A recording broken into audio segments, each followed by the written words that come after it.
Hello, everybody. Brian here with the 7 Aspects of Life channel. At it again. You know, this is the channel that talks about the 7 aspects of life that we need to constantly work on, monitor, repair if need be, upgrade if need be. So that way we reduce all the any distractions, any we can avoid any pitfalls, we can avoid any slowdowns, any stoppages, any resistance, as we continue working towards fulfilling our dreams, as we head towards that destination. Because every day you fulfill your dream, you fulfill your purpose, and also as you continue trying to work or make your dream come true, you're heading towards a certain destination. Because fulfilling your purpose is a daily thing. Trying to make your dreams come true is a daily thing. And if you've already made your dreams come true, then there's always going to be, once you fulfill one dream, then you have the next dream to fulfill. So it never ends until we go and meet the Creator. So that's what this is all about. It's what it is that I've done that has helped me, and I'm just sharing it out, hoping that it'll help you too. Or you can take whatever that I am sharing and you can personalize it for yourself. So the 7 habits, I'm just going to mention them one by one. If you're watching this video for the first time, I like to summarize what the 7 aspects are, so that way you can understand. Maybe you can catch up to where I'm at. Now this could be, I think it's video number 21, I'm not sure, but just if you're watching for the first time. So the first one is the spiritual aspect, and then you have the soul aspect, and then you have your physical body aspect. You notice that we always start with the first 3 that concern you, because you have to build the person first before you build anything outside the person. Before you start talking about your finances, you have to work on yourself first, so that way all the other things, what are you doing? You're minimizing distractions when you work on yourself first.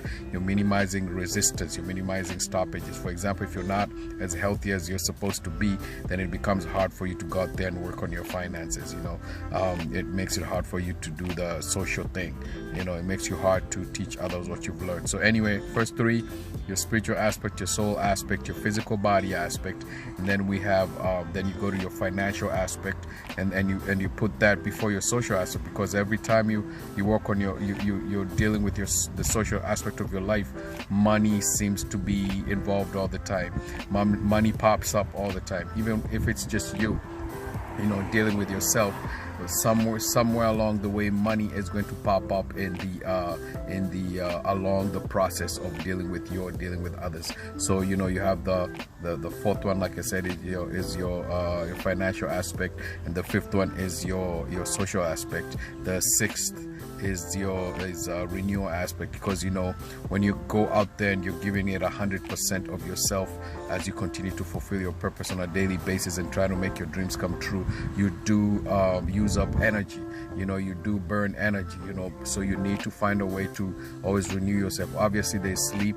That's like the number one thing that you do. There's sleeping. But there are other things you can also do in the middle of the day. It could be, you could take a nap if you can afford to do that. If not at your job, if your job doesn't allow you to do that, then maybe you can figure out what's the best way you can do to recharge your batteries. Because sometimes the day's not over, but your energy is. But so you need to figure out how you can work on making your like recharging your batteries, because life is still demanding from you, like it's not yet over. So and sometimes, even when you go to when you finished working, if you have a 9 to 5, you go home, and if you have children, they don't want a tired parent. They want an energetic parent. They don't care if you spend all your energy at work. They want you to be energetic when you get home, so you can interact with them with energy. So you have to figure out how to if your energy has been depleted, how you get it. How do you recharge yourself? before you get to home. Maybe even your wife will need some you to be. They don't want the leftovers, pretty much. So that's why we purposely put the renewal aspect of life, because it is just as important as your financial aspect, and because they all affect each other. And last but not least is, once you've kind of like figured out how life works and it's working for you, very important to pass on that information to your inner circle. And then once you start with them first, and then the next circle that's after the inner circle, and you spread the information, because when you help others with what you have benefited from, then somehow life tends to give you even more. That's what I've realized, because givers, it's better to you're more blessed. Givers are more blessed than receivers, because when you give, you open more doors for more.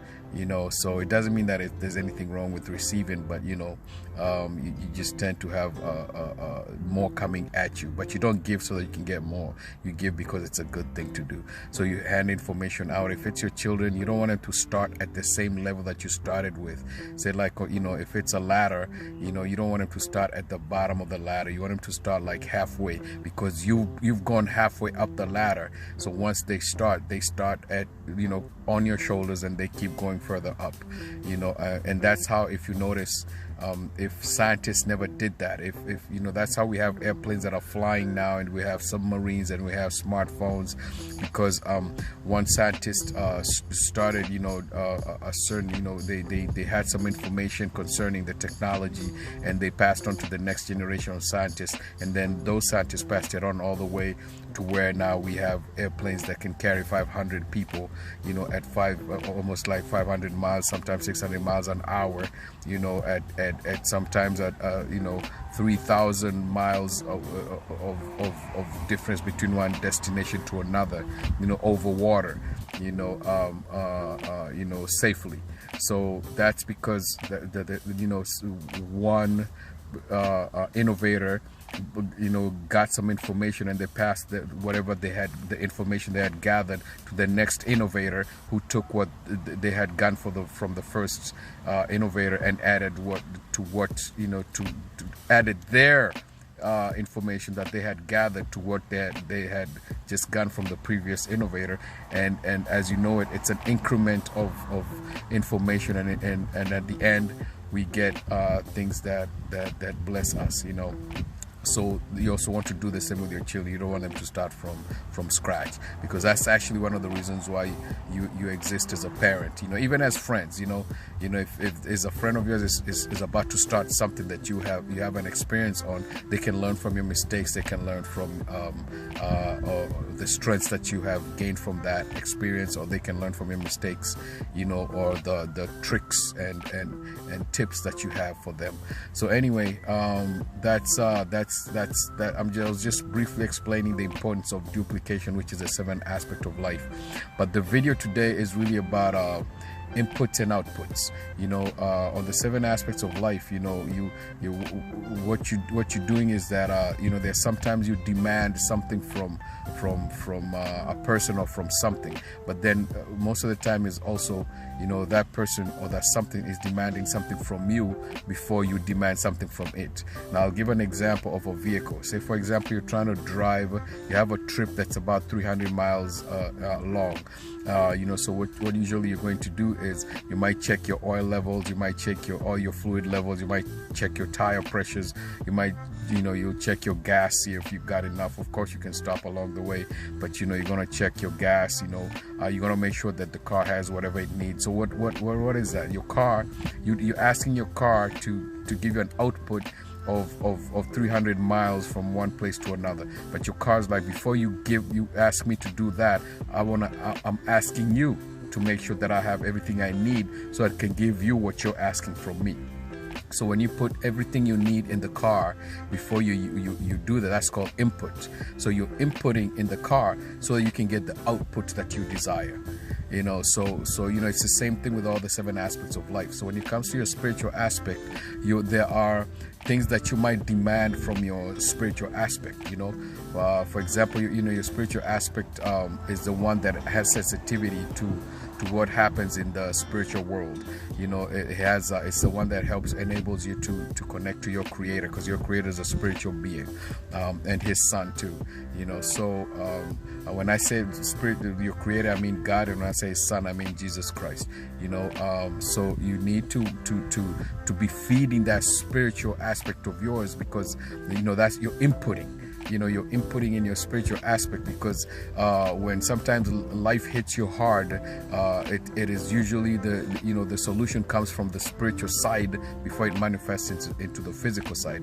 So you want to constantly be feeding your spiritual side, so that you're able to tap into that aspect of your life for maybe a solution, or for maybe an insight, you know, that would normally not be found in the physical realm, you know, but it will be the spirit. But if you haven't been putting much input in your spiritual aspect, that it might be not as sensitive or not as strong to be able to handle the interactions that you need to handle on the spiritual realm. Some of the things that I would list, you know, there are many, I'm sure you can come up with many more that I would mention would be inputs, activities that input into your soul, into your spiritual aspect of life, is like you know, talking to the creator in the morning or in the evening or whatever time that you need to talk to him.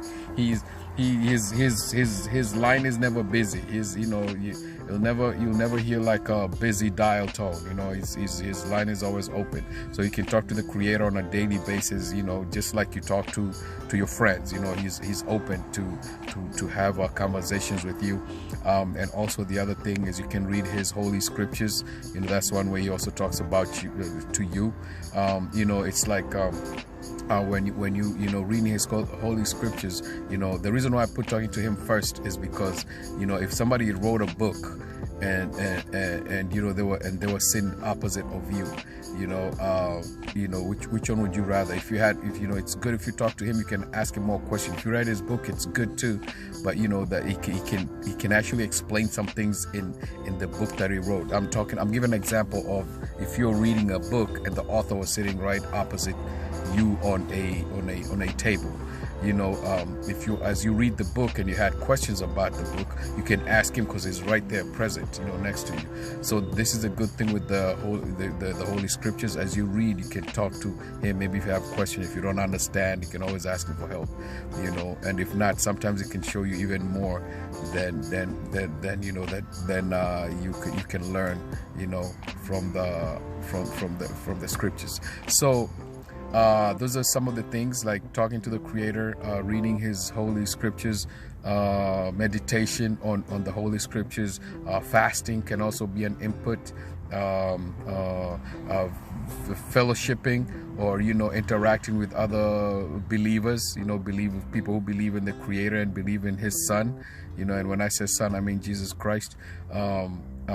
You know, just doing any, I'm sure there are many other things that you can put on you know, you can remember that can be considered as inputs into the spiritual aspect. So that way, when you do need an output, when you're asking, you know, that's what your spirit is asking of you, you know. It's asking you to feed those things into it, so that when you're asking something out of it, it'll be strong enough to give them to you, you know. So for example, if you're going through a tough situation, you know, you want to talk to the creator, and you know, if you haven't been talking to him, you know, they say that the worst time to learn how to use a gun is at a gunfight. Like, you should have learned how to use the gun before the gunfight, you know. So the best time to learn how to talk to the creator is when you're not going through a situation, you know. So that way you can grow your ability to talk to him in a more clear, vivid excuse me. Ooh, something went in the wrong box on my throat. So that way you can be able to practice, you know, before the situation pops up, because situations will pop up. You know, you feeding your spirit by reading his holy scriptures, you know, so you can understand how some people went through some situation, how they solved those situations with the creator's help. So that way, when your situation pops up, you're already prepared, you're ready, you know. So that's why you need to do it. Usually it's because of that. It's when you have tough situations, so now you're demanding from your spirit, to help you to overcome whatever that situation is. And I'm trying to talk as fast as I can so I don't make the video too long. The next aspect is your soul aspect. Now the inputs that I would consider as inputs when it comes to your soul aspect is things like reading material that builds your thinking, that widens, expands, makes your thinking, broadens your thinking, broadens your imagination, helps you on learning how to become a better you, how to improve on how to work on your money, things that once you're done reading, they leave you better than you were before you started reading them or listening to them, or a podcast or interacting with somebody who will, by the time you're done with them, you are a better person than you were before you started talking to them. So your mind, because your soul, that's where your mind lives, that's where your conscience is, that's where your emotions / feelings are, that's where your willpower is, that's where your decision making is, that's where your imagination is, that's where you make your decision and act. That's where your soul is. So you need to constantly, when they say feeding your mind, you have to input on your mind, so that when you meet a situation, maybe you have a business opportunity that somebody's offering you, because you've been gathering enough knowledge, because you've been a person who constantly feeds your mind with positivity, especially feeding your mind with things that will build up all the 7 aspects of life, because that's where actually your soul is, where the 7 aspects of life are run from. So that's where that's like the headquarters.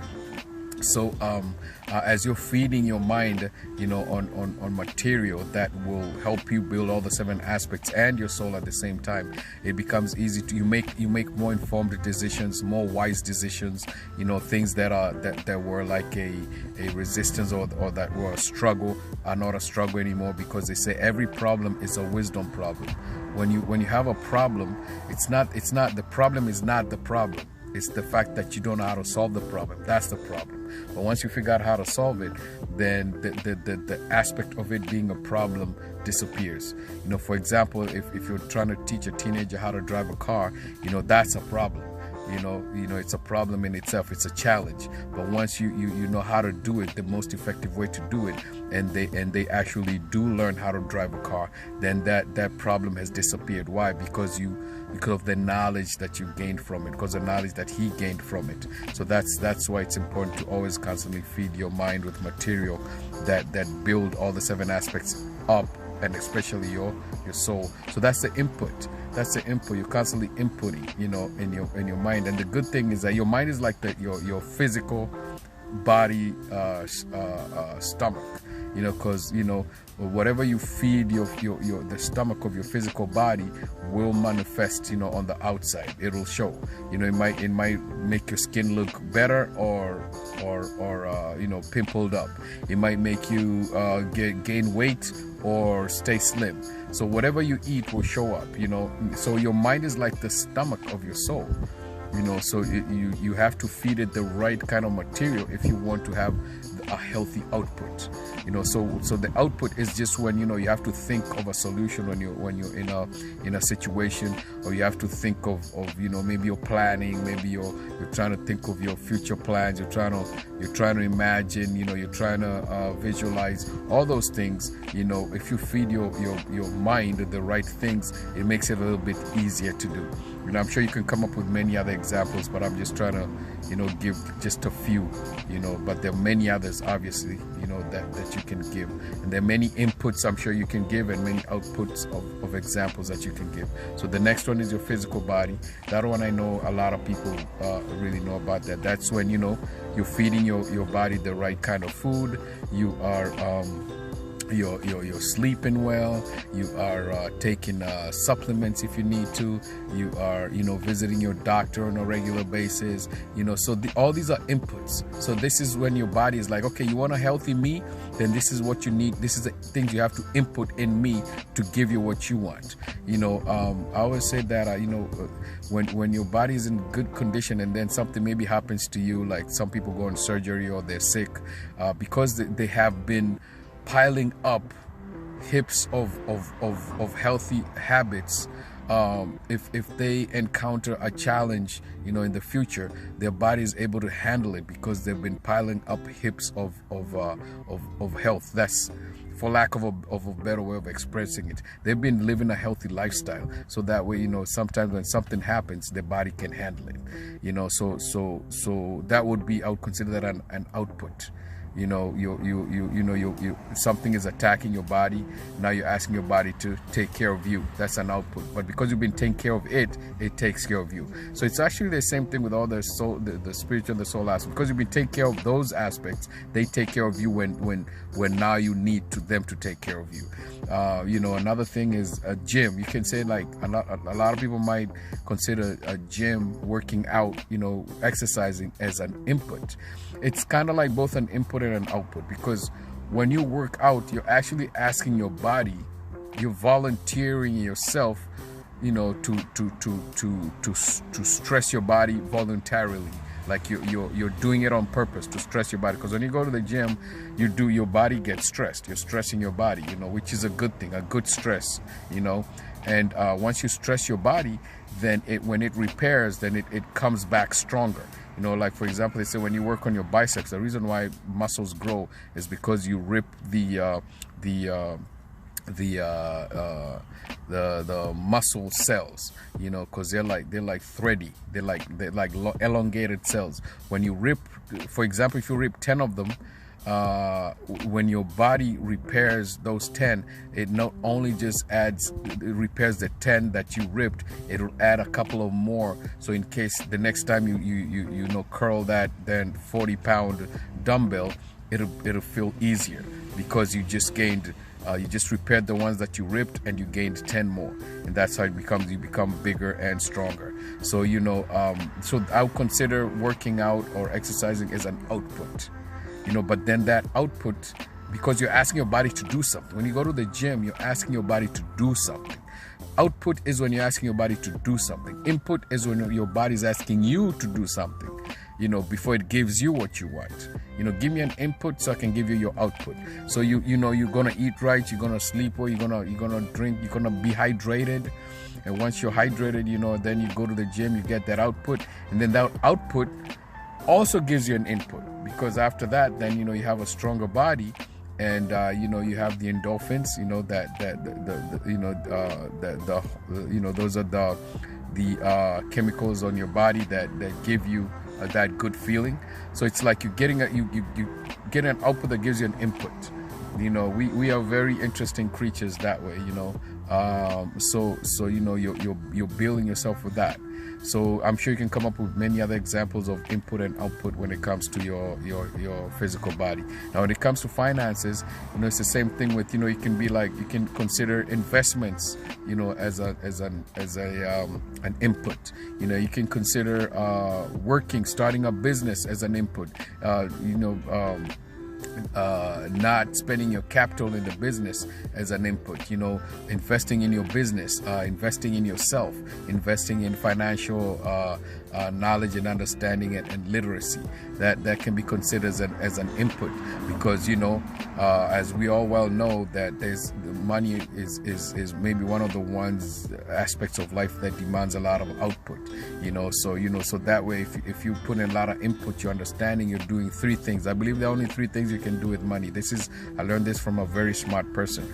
He said that the only 3 things you can do with money is give it away, invest, and spend. So give it away can be charity, 10%. You can give it to like you can sponsor a child, like those children get sponsored, out there in other countries. You can there's something called sacrificial giving, so that's giving. And then when it comes to investing, saving can be a part of an invest, because you're investing in yourself.